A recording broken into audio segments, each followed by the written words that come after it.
And to talk about the Senate's Blue Ribbon Committee hearing on flood control projects, we have on the show this morning Senator Erwin Tulfo. Magandang umaga po sa inyo, Senator. Thank you, Ms. Gretchen. Magandang umaga din sa iyo.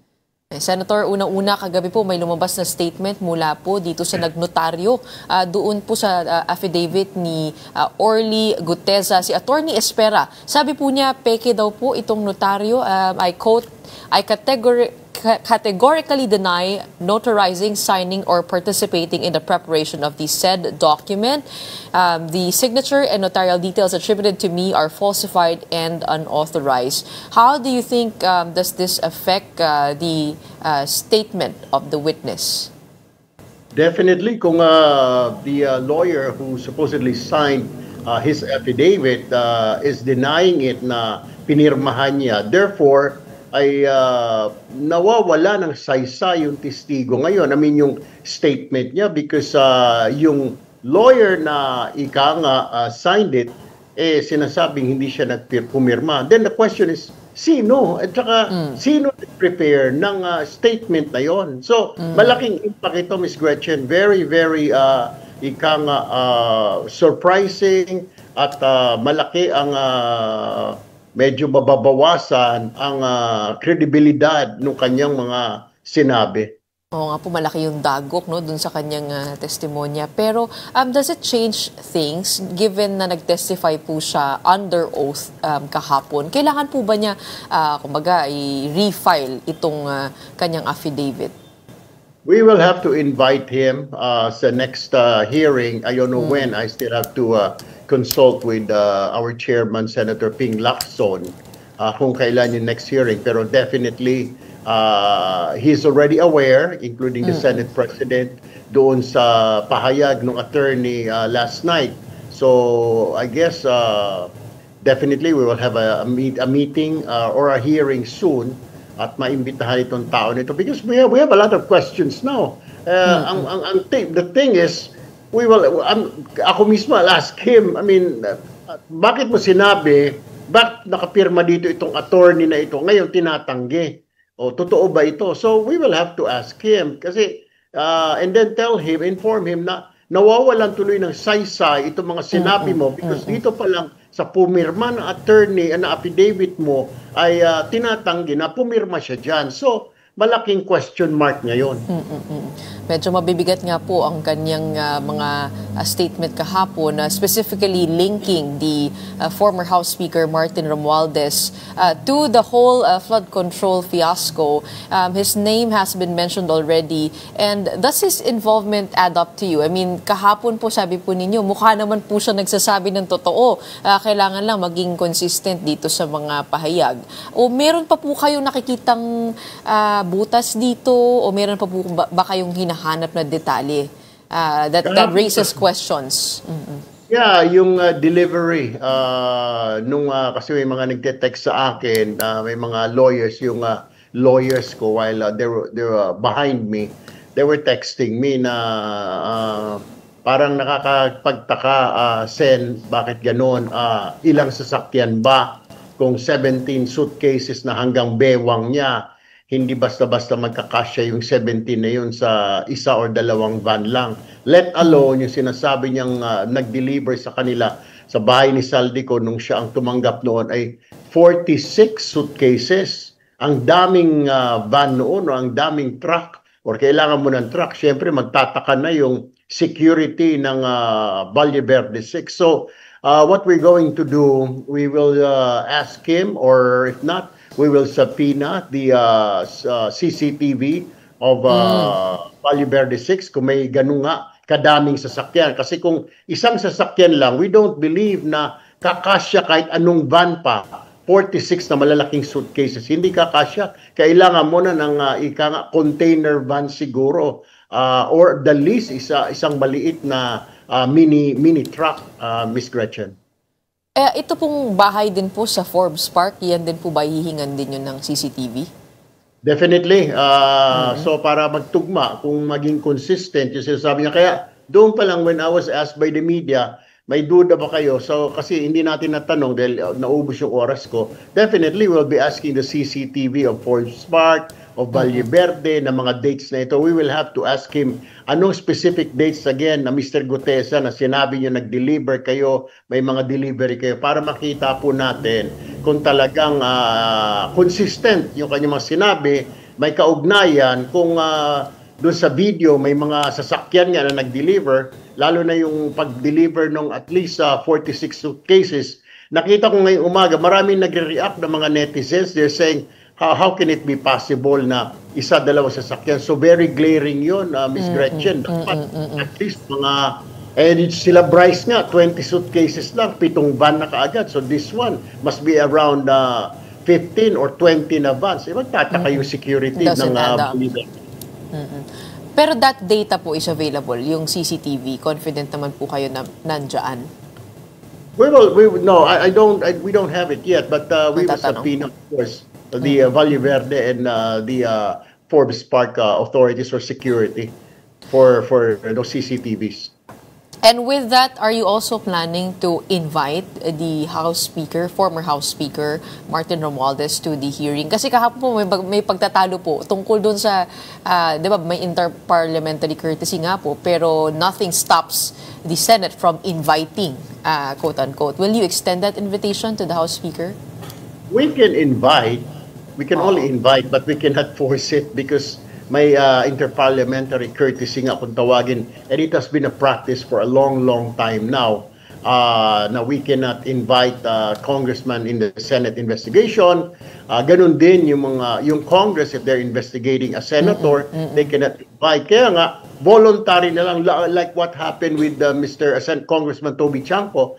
Voluntarily, we invited him, and voluntarily he went. So we'll extend the invitation so that we will give time for the speaker to answer. Kung tatanggapin niya, then that's the only time. Pero we cannot force anybody or members of the Congress or even the Senate niya na kailangan mo mag-appear. We cannot even issue a subpoena to these officials. Pero meron na po bang nagpahiwatig sa inyo na gusto po nilang mag-appear dito? Because kanya-kanya po silang release ng statements of denial yesterday, which was expected, pero meron na po bang nag-reach out? Well, wala pa naman, pero trabaho kasi ng ng committee secretariat yon, yung invitation upon the instruction, of course, of our chairman, Senator Ping Lacson. Pero like I've said, kung ako lang masusunod, gusto ko, baka pwede, alisin muna natin isang tabi interparliamentary courtesy na ito. And this is I think, the right, hindi naman proper, kundi isa sa mga forum where they can air their side. So that's what I was looking at na dito sa Senate, you can air your side, di ba? Though it might not be the proper forum kasi airing your side should be done sa mga court of law. So, nakikita ko, kung tatanggapin nilang invitation, Ms. Gretchen. Kung kayo po ay mapagbibigyan, sino po ang gusto niyo pong ma-invite? Lahat po ng mga binanggit, di ba? Para matanong natin sila from Speaker of the House, si Ginoong Saldico, talaga yung mga tao are waiting for him. Lahat ng binanggit, pati ni Gutesa, kung lahat yon ng mga personalities na yon. Pati nga siguro yung mga senador, narinig na natin yung dalawa na nagsalita na, si Senator Joel before and Senator Jinggoy. So, kung po pwede lang. Pero pag-uusapan ito ng Blue Ribbon within the next few days, siguro sa Monday, paano ito, yung direction natin, lalo pat lumabas itong attorney na dinidisown niya yung kanyang pirma doon na hindi siya nakapirma doon sa sworn affidavit ni Gutesa. In the interest of fairness, banggitin na rin po natin yung mga nabanggit kahapon, no? Ng mga senador, former Senate President Jesus Escudero, Senator Nancy Binay, Senator Bong Revilla, among the senators, of course. Si Senator Mark Villar din po ay nabanggit, no? Bilang siya daw po yung behind the promotion of Yusek Bernardo. Tingin niyo po ba siya din po ay dapat magsalita kasi marami pong nakakapag-observe na hindi po yata siya nababanggit dito. Hindi po nabibring up yung kanyang pangalan. Kung ako kay Senator Mark Villar, siguro kailangan pagbigay siya ng statement, pero parang nadatnan niyo na lang kasi yung si Yusek Bernardo dyan eh. Di ba, he rose from the ranks, sabi niya, laborer siya, umakyat siya ng umakyat, hanggang naging assistant secretary yata during the time no, around 2017 if I'm not mistaken. So na-promote siya ng parang rose from the rank. So na-promote siya noong 2017 na lang during the Duterte administration under the leadership of Senator then Secretary Mark Villar. What is the direction do you think that the Senate will take when it comes to these senators na nabanggit po dito? Ito po ba hands-off na po sa inyo dahil because of conflict of interest, I guess? How can we exact? I guess the people are asking, how can we exact accountability at the highest levels? Kayo na rin po kasi nagsabi, names must be named, heads must roll, justice must be served. Quoting from you po. That was, I said that when hindi pa na itatatag yung ICI, yung Independent Commission for Infrastructure. Ngayon, nandyan na sila, I guess, mag-overlap yung function namin ICI, and then dito ang Senate. So, ang plano namin, is-surrender na lahat ng mga evidence na hawak namin, mga pieces of evidence that we gather along the way, pati nung unang-una pa nung hearing, bibigay na namin sa ICI. Kasi, pag gano'n ng gano'n, yung maraming lumalabas pa na pangalan, parang hindi na namin trabaho yun, Miss Gretchen. Trabaho na ito ng ICI. Ang trabaho na lang namin is more on to hear, para in aid of legislation, not in aid of prosecuting some people or somebody. Trabaho ng ICI, yung parang aagawan namin ng trabaho ng ICI kasi ang trabaho namin purely for legislation.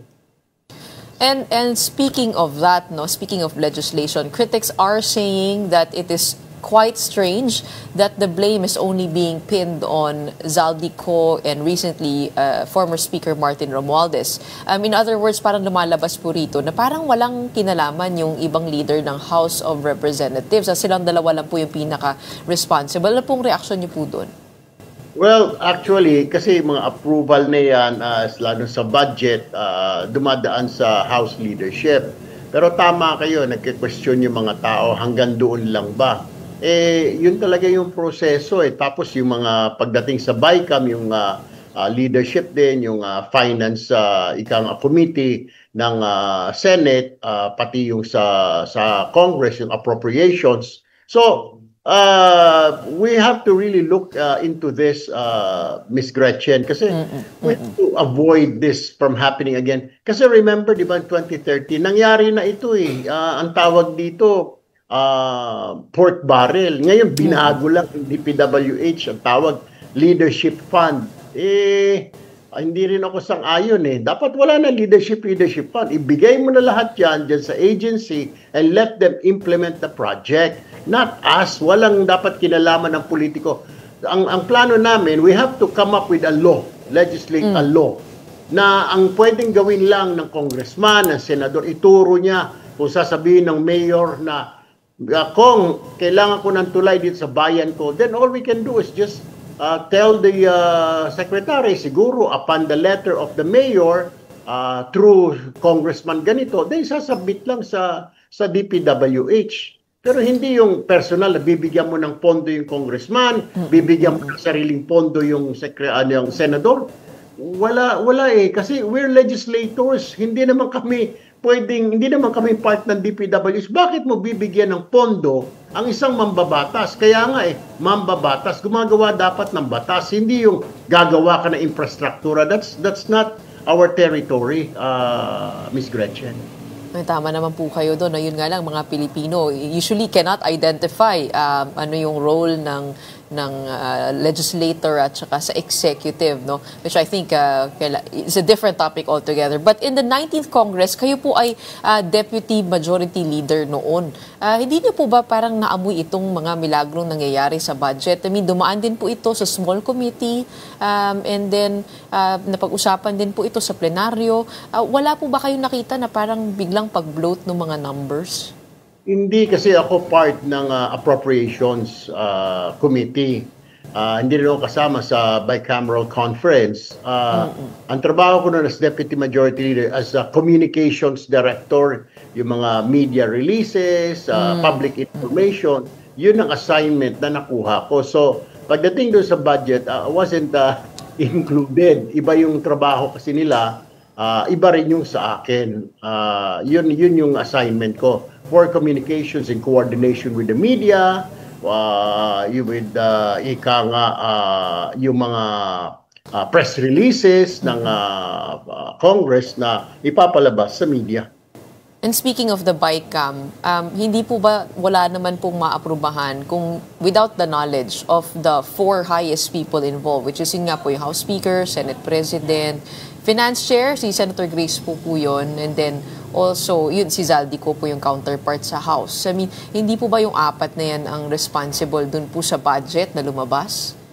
Tama ka. I mean, yung 4 na yan, kaya nga we're conducting this hearing, lalo dito sa Senate, na paano natin maiwasan na very transparent from now on yung paggawa ng budget from start to finish, from the NEP, pag sinabmit na sa House and then sa Senate, na pwedeng sundan ng mga tao, na pwedeng i-publish dyan para makita ng public na kung sino ang naglagay, kung magkano, in fairness doon sa mga constituent, kunwari yung mayor nila, nag-request ng ganito, ikinarga ni congressman doon sa NEP. So, mas maganda yung ganun eh. Dapat, for transparency, dapat i-publish talaga. Makikita ng mga tao, pag pindot nila, they go to that website ng government o ng Senate, ng Congress, makikita nila kung ano ang mga nilagay ni District Congressman, ano yung kanyang mga request. Makikita mo kasi doon sa NEP kung anong mga ni-request or after na sa before the BICAM, makikita mo doon lahat, Ms. Gretchen. Ano po yung nakikita niyong dahilan kung bakit yung mismong sa NEP pa lang, nadadagdagan na po dun? Does that mean somehow the executive can be involved here? Kasi galing po sa kanila yun, hindi po ba? May problema nga talaga doon. Dapat doon pa lang sa NEP, wala pa kasi that's the President's budget. I have been a secretary, Ms. Gretchen, of DSWD, like around, if I'm not mistaken, May or to June. The Office of the President would already inform the department heads and said like, magkano requirement na kailangan nyo, magkano budget. So we submit it and then there's a breakdown kung saan pupunta yon X amount, 200 billion kailangan ng ganito, ng DSWD, etc. or 150 billion. Saan mapupunta yun? There's a breakdown. So titignan ng Pangulo yon and then pag-aaralan, siya mismo, nagbabawas-bawas na siya doon. Pag labas ng budget ng NEP, may either binawasan niya o dinagdagan niya, then ipapasa sa Congress ngayon. Then the Congress will decide kung may mga additional sila. Yun na nga yung mga request ng Congressman para sa lugar nila, ng mga kalsada, mga tulay, ganun din pag-akyat sa Senate. Pero dapat, doon pa lang, hindi pa nakikialam dapat ang Congressman. Unfortunately, sa 2025, mukhang may mga insertions na, may mga flood control na. Bakit alam ba ng sekretary yun? Ibig sabihin, may mga bumulong na sa sekretary na lagyan mo naman ako dito. Dapat hindi pa, Ms. Gretchen. Tama po kayo. At ito nga po ay lahat lumalabas po sa inyong mga pagdinig. Talaga po bang 1 to 2 sessions na lamang ang gagawin ng Blue Ribbon Committee? Kasi mukhang marami pa pong dapat maisiwalat. Yeah, problema kasi Ms. Gretchen, sasabay na tayo sa mga budget hearing next week. Pero baka sumingit kami ng isa ngayon dahil dito sa nangyaring pagsiwalat ng isang abogado na hindi siya yung gumawa at pumirma sa affidavit ni Gutesa. So we might have another hearing. Pero depende na rin yan sa desisyon ng aming chairman, si Senator Lacson, kung kailan siya magpapatawag ng hearing. Pero I believe this is urgent kasi ang daming binanggit ng testigo na yon. Pagkatapos biglang sasabihin ng isang attorney, hindi ako pumirma dyan, hindi ako gumawa ng affidavit niyan. May question doon sa testimony ni Gutesa. So I guess, kung ako tatanungin, kailangan may isang hearing muna bago kami mag-break para sa budget hearing. Kasi kailangan na namin madaliin itong budget hearing din, which kailangan matapos namin by November, Ms. Gretchen. Kayo po ba ay naniniwala na qualified to be a state witness si Yusek Bernardo given his statement at ang mga diskaya? Well, it will be the job of Secretary Remulla ng DOJ, ng NBI. Trabaho na nila yun. Basta kami, we will just recommend to them. Actually, ang recommendation namin, not state witness. The recommendation of the committee is like protective custody. There's difference. Protective custody para, hindi dahil manganganib ang buhay mo, yung mga siniwalat mo, iba yun sa state witness. Kasi ang state witness, maabsuelto ka doon sa kaso na kinasasangkutan mo. Yun ang problem. So it's two different thing, protective witness and state witness. I guess yun nga po yung pag-aaralan dito. Bilang panghuli, paano po yung ginagawang pakikipagtulungan ng Senado dito sa ICI? Sa nakikita po ninyo, paano po kaya magbibuild ng solid case around those who are most responsible here? Ano po yung mga kinakailangan? Well, we will be submitting all our evidence gathered during this committee hearing, Blue Ribbon, from start during the time of Senator Marcoleta up to this time of Senator Ping Lacson. We have to submit it to them mga names, ng mga tao, mga involved, circumstances and other, mga documentations, mga withdrawal, etc. Ito turn over namin kasi our focus na lang is for legislation na paano ba natin maiwasan kasi nangyari na ito noong 2013 Pero ano ba nangyari? Parang tinitignan ko kasi Miss Gretchen, yung hearing noon ng Blue Ribbon, it's not for legislate a law, kundi prosecuting even some members of the Senate. Hindi siya actually to legislate a law. So at this time, we have to make sure na we will come up with a law. We will have to legislate a law na maiwasan ito from start to finish, paggawa ng budget hanggang execution ng project. Dapat talaga, kung ako tatanungin, dapat walang involvement ng politika dyan, Ms. Gretchen. We are with you in that direction. Naghahanap po ang taong bayan ng ngipin sa batas po natin at people will be held accountable. At hindi po katulad nung dati na naabsuelto lang eventually ang mga salarin. But in the meantime, we will leave it there. Maraming salamat for joining us this morning and answering our questions. We have the Vice Chairman of the Blue Ribbon Committee, Senator Erwin Tulfo. Thank you, Ms. Gretchen.